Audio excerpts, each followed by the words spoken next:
Now, in terms of Indian taxes, the money that people are going to receive from US, let's say they show a management fee, or they show themselves as a consultant, or however they do it, or maybe they send that money to someone else and they collect it through some whatever they do.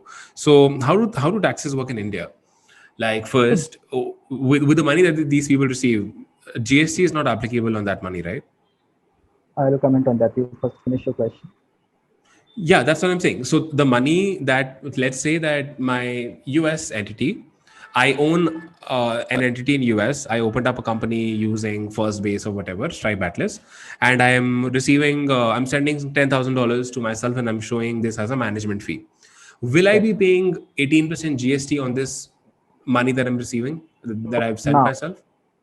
basically, you are giving out services from India to a US company. If I Uh-huh. look at the business model, Uh-huh. you are giving a services from India to a US company. So again, Mm-hmm. your turnover limit in India to get registered under GST is 20 lakhs now. That I talked about initially, right?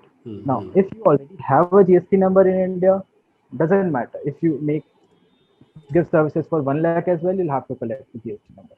That turnover limits come into the picture when you don't have a GST number and want to get a GST number. Now, if you have a GST number in place from day one itself, you have to collect GST. But again, that I explained, that government has given an option that if you apply for a LUT certificate, you don't have to collect any GST on those services. It's basically export of services, and when you have applied for a LUT certificate, you don't have to collect any GST on that service. Could you like what is the LUT? Like could you explain that? It's basically, now again, so when a service is covered under GST, you have to collect GST. So basically, I'll give you an example. Let's say you have given a services of 1 lakh. Okay. And now if you have given services of 1 lakh to an Indian customer, you will collect 18% GST, that is 18,000. So you will basically receive 1 lakh 18,000 from that Indian customer. Correct.